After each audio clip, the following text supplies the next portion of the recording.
In this video I'm going to do some sample questions from the Junior Cert higher level. So first question is, in a particular linear sequence the second term is 40 and the sixth term is 116.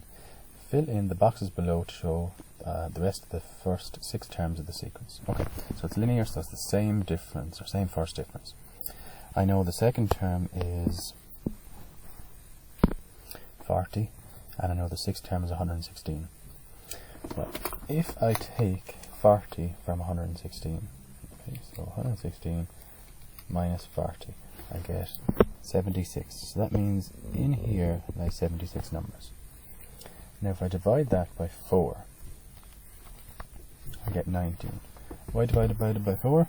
Well, because I want to get into the first quarter of the data, the second and the third. Okay. So it's 19. So if I add 19 onto 40, I get 59. Then add 19 onto 59 and I get 78. And then add 19 onto 78 and I get 97. And just check them right, if I add 19 onto that, I get 116. Okay. To find the first term then, I'll take the 40 and I'll minus 19 from it, and I'll get 21. Okay. The next one. Orla is asked to write down a quadratic sequence.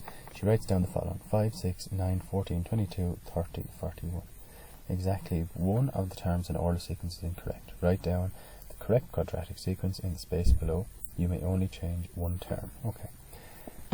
Let's see which one is wrong. So quadratic sequence means second difference is the same. So we find the first difference first, and that's 1, 3, 5, 8, 8,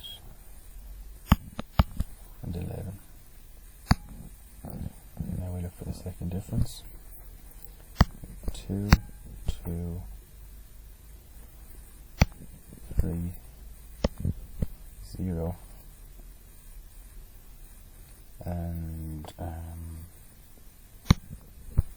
3. Okay, so these are not the same. These are these have to be the same. It's quadratic, so they should all be the same. So I'm going to try this. I'm going to try putting in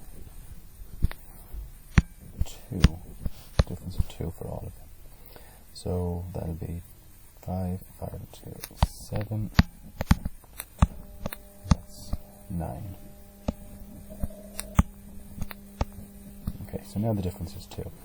Now let's see what the top numbers change to be. So 5 becomes 6, 6 becomes 9, 9 becomes 14, 14 then becomes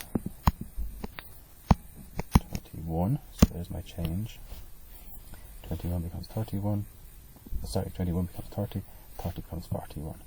So there is a quadratic sequence, and I've changed one number. There it is. So here's my actual quadratic sequence after just changing one number. Okay, 31.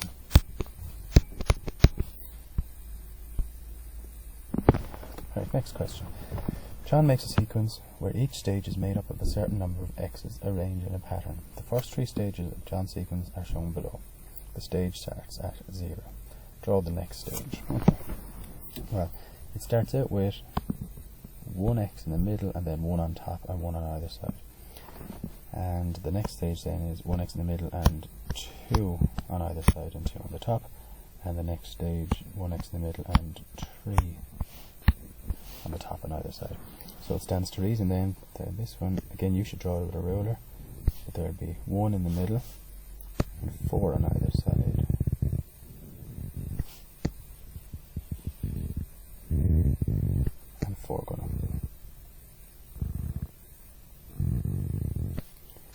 And then all of x's. Okay, as I said already, it would be expected that you would draw it with a ruler.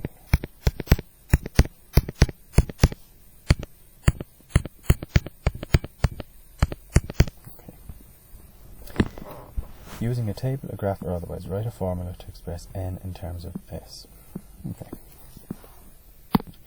Well, usually to get this formula, we would have Tn equals and then a plus 1 minus n d.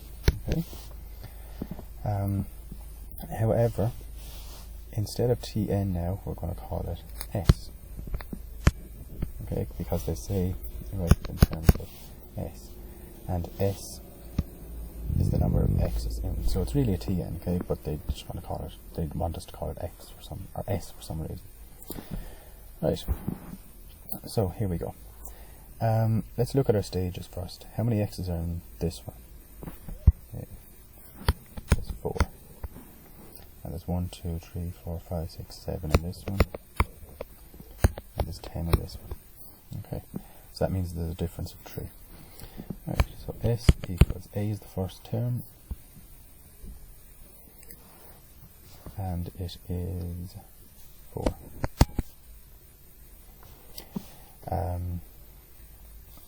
Plus 1 minus n, and the common difference then is 3. So s equals 4 plus, and then 3 ones are 3, and then 3 n's are minus 3n. So that will give us s equals 1 minus 3n.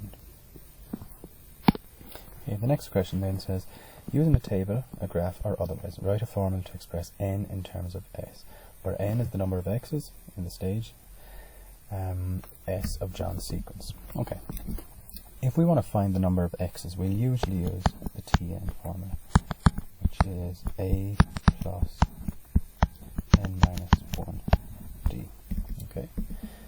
However, they say write it in terms of s.